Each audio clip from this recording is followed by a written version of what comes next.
여러분 반갑습니다. 자, 오늘은 순환신경망의 셀의 구조와 유닛에 대해서 살펴보도록 하겠습니다. 자, 지금 이 그림을 제가 제시하고 있는데요. 자, 보시면 이걸 이제 셀이라고 합니다. 이 RNN의 하나의 셀 내부를 우리가 자세히 한번 이렇게 도식화해서 그려다 보시면요. 자, 이와 같은 구조를 갖게 됩니다. 자, 여러분들 어렵죠? 여기 이런 순환 에너지라는 이 표현을 제가 조금 쉽게 풀어서 설명을 드리자면 소위 이제 하나의 셀은요, 자신의 이전 상태로부터 얻은 입력. 자, 지금 보시면 입력이 들어가죠. 자, 입력이 이제 그 새롭게 제공된 입력을 합하게 됩니다. 지금 보시면, 자, 이 우리가 탄이라고 하는 요 활성화 함수를 이제 쓰게 되는데요. 자, 이것을 통해서, 이것을 합하게 되는데요. 이걸 합해서 소위 이제 하나의 활성화 함수, 자, 여기서는 지금 탄 함수에 제공이 되고 있는데, 자, 이와 같은 활성화 함수에 제공을 하게 됩니다. 이렇게 전달을 하게 됩니다. 자, 그렇게 되면 이 활성화 함수는요, 일반적으로 하이퍼볼릭 탄젠트, 즉 이 탄 함수를 쓰게 되고요. 자, 근데 이제 이 RNN의 셀에 일반적으로 탄젠트 함수를 쓰긴 합니다만, 다른 이제 우리가 활성화 함수를 쓰는 것은 소위 이제 하이퍼 파라미터의 튠이라고 보실 수가 있겠죠. 그래서 결국은 이 결과가 이 노드의 출력, 소위 이제 이 H라고 하는 게 이 노드의 출력이 되겠습니다. 이 출력으로 나오게 되고, 자, 이것이 이 RNN에서 가장 핵심적인 메커니즘은, 자, 이것이 이제 순환 에너지. 자, 우리가 이것을 이제 피드백이라고 합니다. 되먹임이라고 하죠. 우리나라 말로는요. 그래서 자, 여기서 산출된 요 가중치가 다시 되먹임 되면서 다시 요 탄젠트로 들어오게 됩니다. 자, 그렇기 때문에 요 과정이 들어가기 때문에 리커런트라는 표현을 쓰게 되고요. 자, 이것이 이제 순환신경망의 하나의 셀 구조를 설명하는 가장 간단한 방법이라고 생각하면 되겠습니다. 여러분들 좀 어렵죠? 자, 하지만 너무 어려워하실 필요 없습니다. 제가 뒤에서 보다 더 자세히 설명을 드리겠습니다. 자, 지금 보시면 요 아까 보셨던 요 이제 순환신경망의 셀의 구조를요, 함수로 표현한 겁니다. 결국은 우리가 이 탄젠트 활성화 함수를 쓰는 것은, 자, 요 탄젠트 함수를 거쳐서 나온 요 H 값을 얻기 위함이잖아요. 자, 그러면 자, 여기서 우리가 이 신경망 노드의 상태는요. 자, 여기 T는 뭐냐면요. 제가 여기다가 판서를 좀 해드리겠습니다. T는 이게 시간입니다. 타임의 약자라고 보시면 되겠습니다. 자, 그래서 자, 이렇게 정의가 가능합니다. 즉, 다시 말씀드리면 순환신경망 상태에 주어진 요 시간 단계 T는요. 어떻게 정의가 되냐면, 자, 요 수식대로 정의가 됩니다. 그래서 여러분들 뭐 수식을 외우실 필요는 없고요. 알고리즘을 이제 공부하시는 분들은 각각의 요 함수를 이제 굉장히 알고리즘 공부를 하시게 되는데요. 자, 이런 내용이다라고 좀 쉽게 생각하시면 됩니다. 자, 여기서 보시면, 자, 여기 이제 출력값이 되겠습니다. 자, 여기 시간이 들어간 요 H의 출력값은 결국은 H에서 1을 빼준, 자, 1이 빼준다는 건 뭐죠? 네, 바로 이전 단계죠. 예를 들면, 자, T가 우리가 3이라고 생각할게요. 그냥 쉽게. 3시간. 자, 3시간에 마이너스 1을 취한 거니까 이것은 2시간, 즉, 바로 이전 단계가 될 것입니다. 자, 동의하시죠? 자, 그렇다면 이 입력값은 우리가 XT가 되는데요. 요 뒤에 이제 지금 XT가 여기 지금 따로 붙게 되죠. 자, 이것이 우리가 시간에 따라서 연속적으로 제공이 되는 거죠. 자, 그래서 요 탄젠트 값을 취하게 되는 것입니다. 자, 그래서 결국은 순환신경망은 일반적인 신경망과 마찬가지로 여러분들 핵심은 우리가 이전까지 배우셨던 것은 경사하강법이었죠. 네. 그래서 이 경사하강법하고요, 5차 역전파를 이용해서 학습하는 것은 똑같습니다. 다만 이 되먹임, 즉 우리가 피드백이 좀 차이가 있다라고 생각하시면 조금 수월할 것 같습니다. 자, 우리가 다음 이제 슬라이드로 넘어가고요. 이걸 제가 지우겠습니다. 지우고, 자, 결국 제가 또 다른 수식이 아니라 수식보다는 가급적이면 여러분들한테 그림으로 좀 설명을 드리는 게 여러분들이 순환신경망의 구조를 조금 더 쉽게 이해할 수 있다고 생각이 들어서요. 이 수업에서는 제가 그림으로 좀 많이 설명을 드리겠습니다. 자, 지금 보시면 우리가 앞에 보셨던 활성함수 어떤 걸 썼죠? 예, 바로 탄젠트를 썼습니다. 자, 여러분들 이전까지 중요한 거 두 가지만 말씀을 드리자면, 탄젠트가 활성화 함수로 사용이 일반적으로 RNN에선 되고 있고, RNN 셀은 결국은 되먹임을 통해서 다시 이렇게 시작이 되는 예, 이때의 타임은 예, t-1, 즉 이전 단계의 것들을 계속 이렇게 계산하는 것이었죠. 자, 그렇다면 자, 우리가 순환신경망에서 활성함수를 조금 더 깊게 한번 생각을 해보도록 하겠습니다. 자, 보시면 우리가 하이퍼볼릭 탄젠트라고 하는 함수를 사용합니다. 자, 그래서 이 순환신경망에서 주로 이 하이퍼볼릭 탄젠트를 사용하는 이유는 크게 보면 두 가지가 있는데요. 자, 이 슬라이드에서는 네, 제가 여기다 좀 써드릴게요. 자, 우리가 네, 이 하이퍼볼릭 탄젠트를 우리가 이 약자로 쓴 거죠. 자, 이것을 쓰는 이유가 두 가지가 있습니다.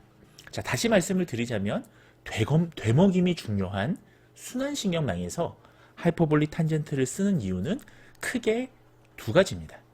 자, 꼭 기억해 두셔야 되는데요. 제가 여기다 판서를 빨간색으로 좀 해드리겠습니다. 자, 첫 번째는요. 자, 우리가 이전에 렐루 배우셨죠? 렐루. 자, 렐루를 사용을 하는 이유는 네, 우리가 이게 그 0하고 1로 정규화를 하다 보면, 표준화 정규화를 하다 보면 결국은 이게 너무 낮아져서 기울기가 결국은 이것을 보완하는 방법으로 뭐 레키릴루나 렐루 이런 것들을 사용하셨지 않습니까?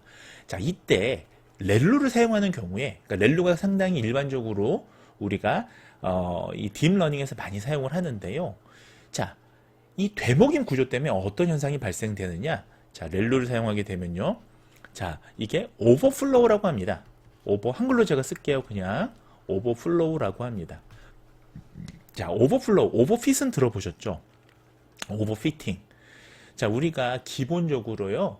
딥러닝이나 머신러닝, 특히 이제 오버플로우는 딥러닝에서 말씀을 드리는 건데, 오버가 들어가면 어감을 어떻게 생각하셔야 되냐면, 아, 이거 안 좋은 거다. 본능적으로 우리가 알 수가 있는 거예요. 자, 오버피팅은 과적합. 사실 우리가 이 딥러닝 구조에서 굉장히 없애야 될 중요한 나쁜 것들이었잖아요. 자, 오버플로우는 뭐냐면요. 자, 이 되먹임 구조가 지나치게 확대되는 겁니다. 익스펜션 되는 겁니다. 자, 왜 그럴까요? 예, 바로 되먹임하는 과정에서 왜 이게 지나치게 과장되기 때문입니다. 자, 그래서 이런 문제를 해결하기 위해서 렐루를 쓰는 게 아니고요. 우리가 사실 컨버루션 뉴럴 네트워크에서는 렐루를 썼지 않습니까? 그래서 오버플로우에 여기 써볼게요. 제가 문제를 해결하기 위해서요. 우리가 할 수 있는 방법이 바로 이 하이퍼볼릭 탄젠트, 예, 제가 여기다 써볼게요. 자, 요게 이제 하이퍼볼릭 탄젠트 약자예요. 하이퍼볼릭 탄젠트를 쓰는 이유는, 자, 첫 번째는 꼭 기억해 두세요. 제가 별표를 한번 쳐보겠습니다.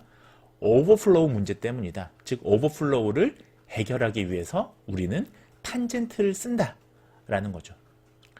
자, 그래서 오버플로우가 뭐냐? 오버플로우는 자, RNN이라고 하는 이 순환신경망의 핵심 키워드가 바로 순환, 되먹임인데, 되먹임하면서 활성함수를 렐루를 쓰게 되면 뻥튀기가 된다. 그래서 그걸 없애기 위해서 활성함수를 오히려 탄젠트를 쓰는 것이다. 예, 정확하게는 하이퍼볼릭 탄젠트를 쓰는 것이다. 자, 이것이 첫 번째 문제입니다. 자, 왜 하이퍼볼릭 탄젠트를 쓰게 되면 오버플로우를 해결할 수 있을까요? 이것은 하이퍼볼릭 탄젠트의 특성 때문입니다. 하이퍼볼릭 탄젠트는 여러분들 어떻죠? 자, 여기 제가 써볼게요. 값이 특정한 범위를 어떻습니까? 넘지 않아요. 자, 넘지 않습니다. 자, 그렇기 때문에 예, 특정한 범위를 넘지 않으니까 어떻습니까? 우리가 오버는 지금 과장된 게 문제잖아요. 근데 어떤 범주와 범주를 딱 규정을 해주면요. 그 범주 안에서 맴돌겠죠. 자, 그렇기 때문에 예를 들면 여러분 생각해 보세요. 우리가 수입이라고 하는 거를 연봉 수입을 막 기준을 안 주면 억만장자도 있고요. 여러분들 그 뭐 월 10,000원 버시는 분들도 있을 거 아닙니까? 아주 가난한 나라에서는. 그쵸? 아주 막 억만장자도 있을 거고요. 근데 이것을 우리가 예를 들면 10만 달러에서 10,000달러에서 10만 달러로 이렇게 구간을 정해줬어요. 그러면 억만장자도 10만 달러 초과한 사람, 우리가 가난한 사람도 10,000달러 이하의 사람. 자, 이렇게 만약에 예, 범주를 정해준다면, 그렇죠. 탄젠트는 그러는 겁니다. 그렇게 이해하시면 편하겠습니다. 자, 두 번째는요. 그러면 여러분들 중에서 혹시나 조금 더 수학적으로 관심 있으신 분은 그런데 왜 이 하이퍼볼릭 탄젠트야 라고 생각할 수 있죠. 왜? 시그모이드를 사용할 수도 있잖아요. 자, 예를 들면, 자, 여기서 두 번째 시그모이드 제가 써보겠습니다. 왜? 자, 값이 특정한 범위를 가지는 함수가 여러분들 하이퍼볼릭 탄젠트만 있을까요? 그렇지 않습니다. 대표적인 게 시그모이드죠. 우리가 시그모이드로 변환을 시켜주면 예를 들면 0하고 1 사이에 값을 가둘 수가 있잖아요. 자, 그럼에도 불구하고 왜 일반적으로 시그모이드를 쓰지 않고 하이퍼볼릭 탄젠트를 쓰느냐, 그 말씀을 제가 또 드리겠습니다. 이게 두 번째 하이퍼볼릭 탄젠트를 쓰는 이유가 되겠습니다. 자, 이것은 바로 우리가 이전에 배우셨는데요. 시그모이드를 처음에 썼을 때 컨버스 뉴럴 네트워크에서요, 어떤 문제가 발생했었나요? 이거 굉장히 중요한, 제가 강조를 드렸던 건데 바로 vanishing gradient의 문제가 생겼죠. 자, vanishing gradient, 우리나라 말로 기울기 소실이 생겼죠. 네, 시그모이드를 쓰게 되면 우리가 컨버스 뉴럴 네트워크 합성공 신경망을 말씀드릴 때 바로 기울기 소실의 문제가 발생을 했었습니다. 자, 이것을 우리가 해결하는 방법이 시그모이드보다 조금 더 진보적인 우리가 하이퍼볼릭 탄젠트가 되겠습니다. 자, 그래서 결국은 보세요. 이게 이렇게 되모김이 되는데 이 순환 이게 지금 이런 구조잖아요. 근데 결국은 여기에 활성화 함수를 여러분들 렐루를 쓰게 되면 이게 과하게 뻥튀기가 되는 거고요. 자, 시그모이드를 쓰게 되면 요 레이어 가는 게 점점 층이 늘어날수록 값이 희미해지는, 그것이 바로 vanishing gradient였잖아요. 자, 이 모든 두 가지의 토끼, 두 가지의 문제를 한 번에 잡는 아주 명쾌한 방법, 그것이 바로 여러 연구자들을 통해서 검증된 바로 하이퍼볼릭 탄젠트였던 것입니다. 자, 그래서 우리가 하이퍼볼릭 탄젠트를 쓰는 거예요. 자, 요거 제가 좀 지워보도록 하겠습니다. 자, 다음 그러면 도식으로도 말씀을 드릴게요. 자, 지금 좀 어렵죠? 이제 도식도 좀 복잡해졌습니다. 사실은 이런 수학적인 거 좋아하시는 분들은 오히려 수식이 도식보다 더 이해하기 쉬운데요. 또 뭐 저처럼 초보인 사람들은 이런 도식이 조금 더 직관적이죠. 그래서 제가 여러분들한테 도식으로 좀 그림으로 많이 설명을 드리고 있습니다. 자, 지금 보시면 순환신경망이라는 것은 결국은 한 층은 한 셀로 구성이 되는 거예요. 네, 지금 요 보시는 요 셀로 구성이 되는 거예요. 자, 근데 이 셀은 문제는 다수의 유닛이라는 걸 우리가 단위라고 얘기하지 않습니까? 다수의 유닛으로 구성이 되게 됩니다. 자, 유닛은 결국은 자, 한 셀의 내에서는 병렬적으로 구성이 됩니다. 자, 지금 보시면 자, 요렇게 그림처럼 병렬, 자, 요렇게 구성이 되는 거죠. 자, 그러다 보니까 결국은 우리가 순환 신경망을 만들 때 유닛의 개수를요, M. 자, 지금 보시면 여기 W, 그러니까 하나씩 이게 유닛이라 보시면 W1, 두 번째 층은 W2가 되겠죠. 그러다 보면 우리가 M개, 우리가 이제 수학에서 그냥 M개라고 표시하잖아요. M개만큼 10개가 될 수도 있고 20개가 될 수도 있겠죠. 자, 이렇게 유닛의 개수를 M개로 우리가 가정을 한다면요, 결국은 자, 이와 같은 입력 데이터를 유닛에 전달할 때 곱해지는 그 연결 강도, 자, 그때 연결 강도를 우리가 이 U라고 표시를 했었죠. 자, 요게 M개가 되고요. 자, 이 유닛의 값이 출력으로 전달될 때 곱해지는 연결 강도도 웨이트가 되겠죠. 이것을 결국은 M개 필요하게 됩니다. 뭐 다시 말씀드리면 이 병렬 구조만큼의 개수가 필요하게 되는 거죠. 자, 그래서 우리가 순환신경망 유닛을요, M개가 다시 M개 유닛으로 연결될 때는 여러분들, 자, M 곱하기 M이 되죠. 자, 여기 제가 한번 써볼게요. 결국은 요 밑에 지금 그래서 M 행렬이라고 제가 H를 적어놨는데요. 결국은 우리가 M개 곱하기 M개 유닛 쌍이 존재하게 됩니다. 그래서 결국은 우리가 소위 이제 연결 강도라고 하는 요 H를 표시할 때 우리가, 자, 요게 밑에 지금 제가 적어놓은 요 그림에서 요 값이에요. 결국은 요 H를 구할 때는 결국은 M 곱하기 M의 행렬로 우리가 표현할 수가 있는 것입니다. 결국 그러면 전체적으로 필요한 파라미터의 개수가 뭐냐, 결론이 뭐냐 라고 얘기했을 때 결국은 우리가 자, 여기 제가 써볼게요. M 곱하기 M 플러스 자, 2M, 즉 요것을 숫자 조금 더 간단한 수식으로 표현하자면, 자, M 플러스 2에 M을 곱해주는 게 결국은 전체적으로 필요한 파라미터의 개수다. 요걸 이제 우리가 계산을 하는 건데 이렇게 계산하면 사실은 손으로 손 계산하셔야 되니까 너무 힘들잖아요. 그래서 제가 뭐 요 설명은 여러분들 뭐 좀 더 관심 있으신 분들은 또 전문적인 책을 좀 읽어보시고요. 이걸 간단하게 우리가 파이썬이나 케라스에서 요걸 계산을 할 수가 있습니다. 최적의 파라미터 값을요. 자, 그 말씀을 또 드리도록 하겠습니다. 이걸 제가 지워보도록 하겠습니다. 자, 그래서 우리가 중요한 거는 자, 텐서플로우를 이용해서요.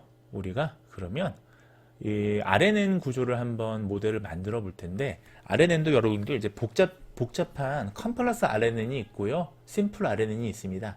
그러니까 지금은 우리가 이 어떤 모델의 구조를 조금 더 직관적으로 이해하기 위해서 단순 RNN을 한번 만들어 보도록 하겠습니다.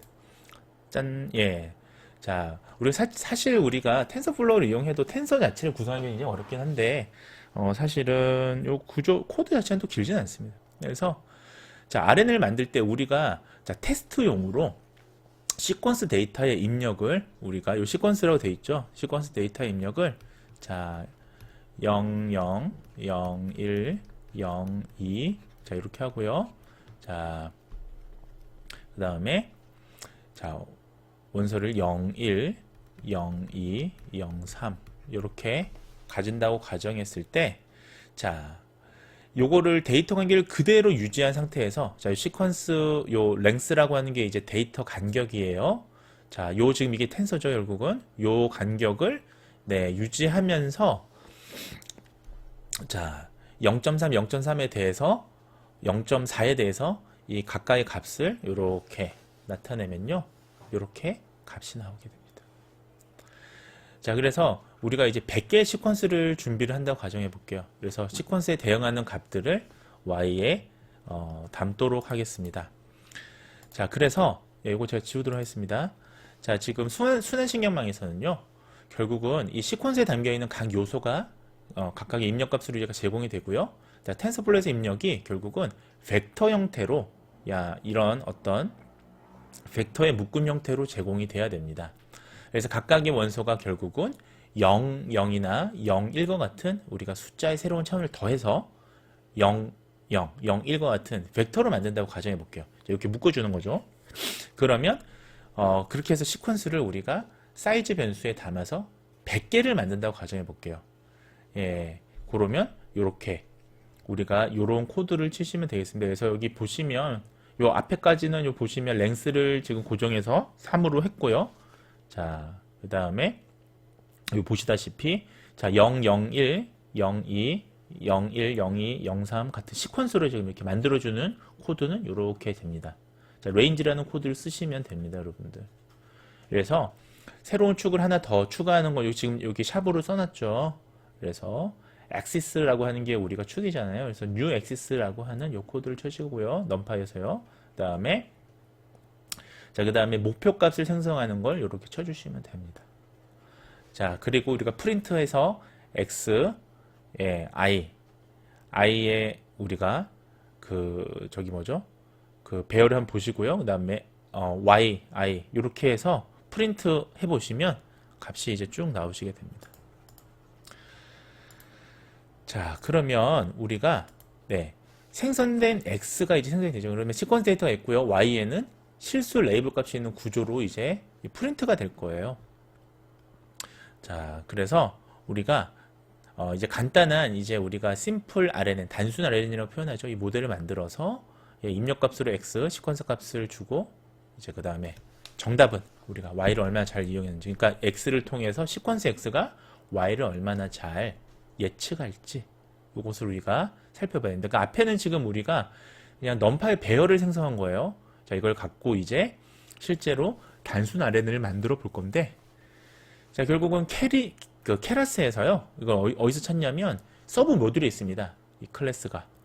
그래서 우리가 유닛 인자는요. 레이어에 있는 뉴런 유닛의 수. 자, 뉴런의 수죠. 유닛. 그 다음에 우리가 아까 m 곱하기 m 배열 기억나시죠? 그래서 리턴 시퀀스 인자를 출력으로 우리 시리즈에 걸친 전체 시퀀스 전체를 이제 출력할 거냐. 자, 이렇게 해서 디폴트를 false로 해서 자, 이렇게 지금 아까 지금 설명드린 게 이런 것들입니다. 그래서 케라스에서 보시면 레이어 요 서브 모듈에 있습니다. 요게. 그래서 이렇게 불러오시고요. 네. 그렇게 해서 모델을 썸머리 치시면 자, 이렇게 값이 쭉 됩니다. 자, 값이 나왔고요. 네, 여러분들 이렇게 단순 모델링 이제 여기 보시면 예, 심플 RNN 이렇게 나왔죠? 기울기랑 확인해 보시고요. 자, 이게 이제 되셨으면 이제 학습을 시키셔야겠죠. 학습을. 그래서 학습을 이제 시키고 나서 우리가 X의 시퀀스가 결국 Y를 얼마나 예측하느냐에 대한 정확도를 보시겠습니다. 지금 영상이 한 5분 정도밖에 시간이 없어서 조금 빨리 말씀을 드려볼게요. 이 코드는 여러분들 코드 자체는 그렇게 어렵지 않으니까 제공을 제가 해드릴 테니까요. 편하게 들으시면 되겠습니다. 자, 결국 입력 시퀀스는 X에 있고 우리가 입력을 시키는 요거 학습을 해서 Y를 우리가 예측한다 라는 게 이제 지금 컨셉이지 않습니까? 그래서 훈련을 수행하는 거는 상당히 어찌 보면 좀 간단한 일입니다. 그래서 자, 에폭이라고 하는 게 이제 중요합니다. 에폭을 지정을 해야 되는데 자, 지금 요 코드입니다, 여러분들.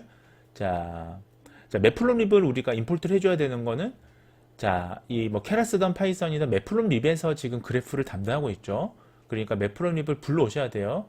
자, 그 다음에 여기 보시면 에포크라고 되어 있는 여기 지금 이 숫자 있는 요 부분 있죠. 색깔 있는 요 부분 여러분들이 좀 바꾸셔야 되는 나머지는 기본적인 소스 툴입니다. 코드는 동일하고요. 나머지는 자, 여러분들은 요걸 이제 바꿔주시면서 값을 이제 새로운 값들을 도출하시게 되는데 비교도 하시게 되고요.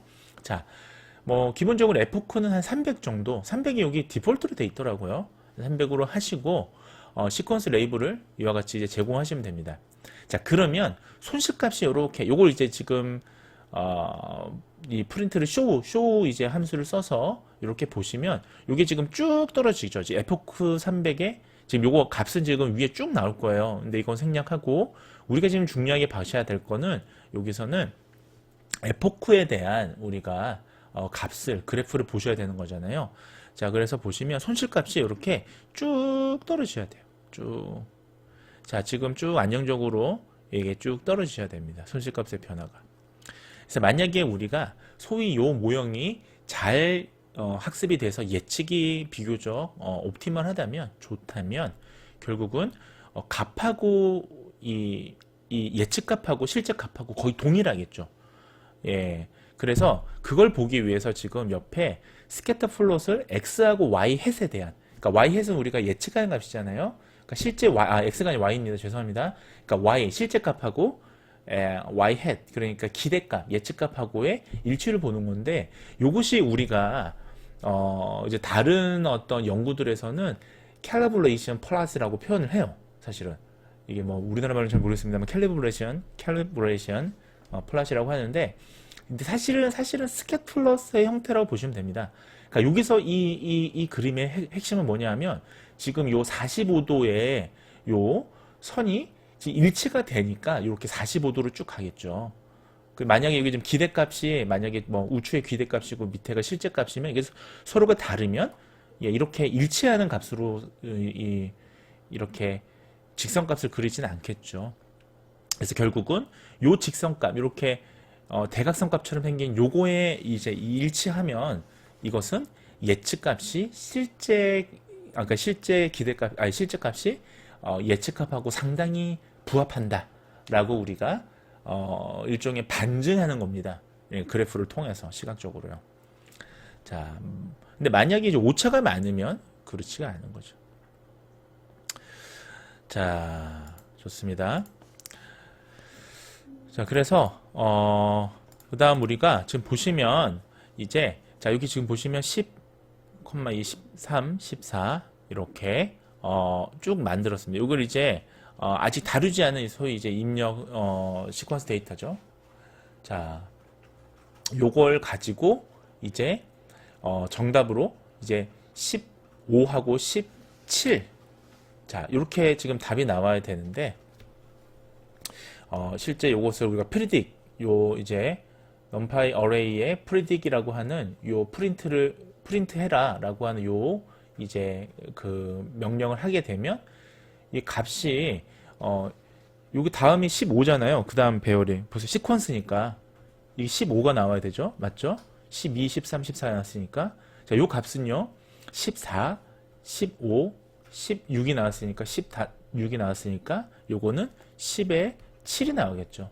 자, 요게 원래 배열상 맞는 것인데 지금 첫 번째 거를 우리가 프린트 이 명령을 해보니까 9.29가 나왔어요. 자, 이것은 어떻습니까? 오차가 있다. 오차가 있잖아요. 15가 나와야 되는데 12.9가 나왔잖아요. 맞죠? 자, 두 번째 거 좀 보셔도 마찬가지입니다. 이 어레이 배열에서는 보시면 17이 나와야 되는데 9 닷 수리가 나왔어요. 그러니까 9.3이 나왔어요. 그러면 이것도 상당히 오차가 있다라고 우리가 가정할 수가 있는 것입니다.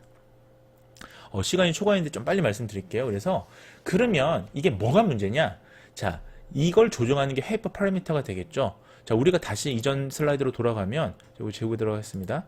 요 F호크 300이라고 우리가 했잖아요. X하고 Y의 모델 핏을 요 F호크 300을 여러분들이 조정해서 이제 실제로 더 옵티멀한 예측값과 실제값이 약간 유사한 옵티멀한 값을 여러분들 찾으셔야 되는 거예요. 자, 그래서 만약에 이제 유닛의 수를 좀 대폭 늘리고요. 예를 들면 제가 여기 지금 실습 예제에서는 여기 보시면 모델 256이죠.